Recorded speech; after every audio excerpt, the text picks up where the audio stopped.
Welcome back. The Dodgers broke ground on Dodger Stadium 62 years ago last week. The stadium has become a temple of baseball and home to championships. But the story of the communities that were demolished so that stadium could be built is still on the minds of some people who were evicted.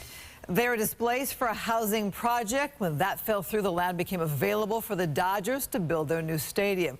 The displaced families were given about $7,000. Some didn't want to leave and were removed by force. So in today's LA Times, you're looking at it here, Gustavo Arellano, the columnist, told the story of 3 protesters who ran onto the field at Dodger Stadium on Fernando Valenzuela bobblehead night. They carried banners with the names of the 3 barrios that were demolished. We asked the Dodgers for comment on what happened, and they replied, "We do not discuss security matters publicly."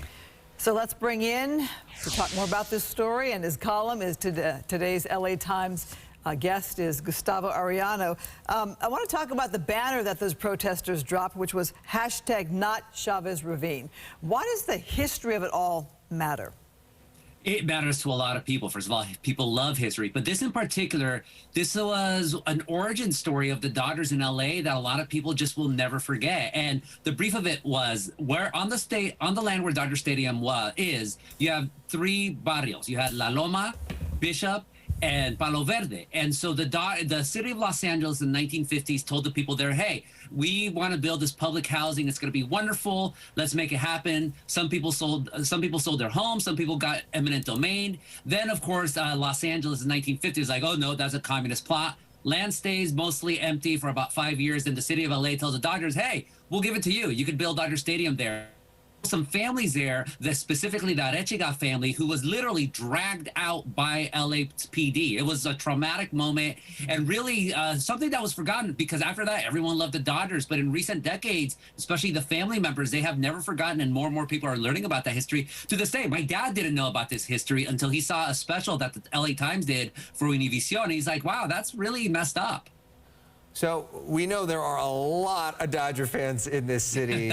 Most of them, when you go to Dodger Stadium, are Latino, which you acknowledged as well. Do you really think that this is a Dodger issue, or is this more the city at the time was bad and the Dodgers are getting blamed unfairly? Well, both, because the city did eminent domain the people of Bishop, La Loma, and Palo Verde, yes, but it was the Dodgers who accepted that free land. It's been the Dodgers who have marketed this, this campaign. They got Fernando Valenzuela and made it into the Latino juggernaut that it is. And all the Dodgers have to do, all they had to do from the very beginning was say, hey, you know what? We're sorry. Put the history there. How, I was going to start speaking in Spanish. I'll say, bien que, they'll honor all this history. What does it cost them to just say a plaque, this is where Latinos used to live. This is the neighborhood. Like, imagine the goodwill that an interpretive display that the Dodgers do. But the fact that they don't want to comment, they didn't comment to you, they didn't comment to me, that says a lot about it. They know that something happened that was wrong, and whether they should be blamed or not is different. It's a different matter, but, be ahead of the game on this. So you noted in your article that fans first cheered when those protesters took to the field, then they booed. What did that mean? Yeah, so they were cheering. Hey, when people run onto the stand, you're like, hey, as long as they're not doing horrible things, you're like, oh, cool, let's see how far until they get tackled. And then they realize, like, wait a minute, you're ruining my game. And then this is the most telling part. No one knew the 3 protesters who ran onto the field. They each had a banner with one of the 3 barrio names, Bishop, La Loma, and Palo Verde. And then the NotChavezRavine.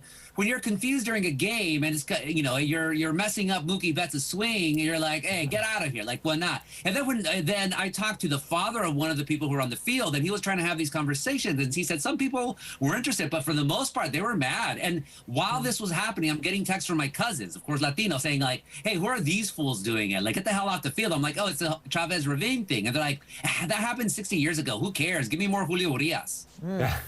But have people talking about it, of course, is the Dodger pitcher now. So let's talk about another topic, too, because we know you're so dialed in on Latino politics, especially the LA mayor's race is now heating up. Word that Karen Bass is going to be joining the race. We got word that Kevin De Leon is in the race this week. What do you make of the LA mayor's race? I know you don't live in LA, but you follow it closely, and especially the biggest voting bloc of all, Latinos in Los Angeles. It is going to be a battle royale for the vote between Karen and Kevin, because they're both beloved in the Latino community. Karen is a proud progressive champion, Kevin as well. But I think in general, at least the activists that I talk to, they like Karen more because there's always going to be Latino beef among ourselves. So I think they might split that progressive vote, and then someone like a Joe Buscaino, whoever's going to be the more moderate candidate, might fear, like, nothing against him, but Buscaino is really campaigning on this for about the whole issue of homelessness. So it's going to be interesting if maybe Kevin or Karen, one of them, if they were, they would say to each other, hey, maybe you don't run this year. Or Karen tells Kevin, like, don't run this year. I won't run in about 8 years or so. But, that's not how it works in politics. But it's interesting that Karen wants to run because she's in Congress right now. She's been in Congress for a while. Usually you climb up the ladder, not go down later on. But Karen would be interesting for sure. Well, the first female mayor of LA. That would be interesting. Yeah, and in Congress, of course, there are no term limits, so she could essentially stay in that job forever. Getting into this race is a big risk because if she loses, then she's out of both jobs. Interesting that she's choosing to do it. Real quickly.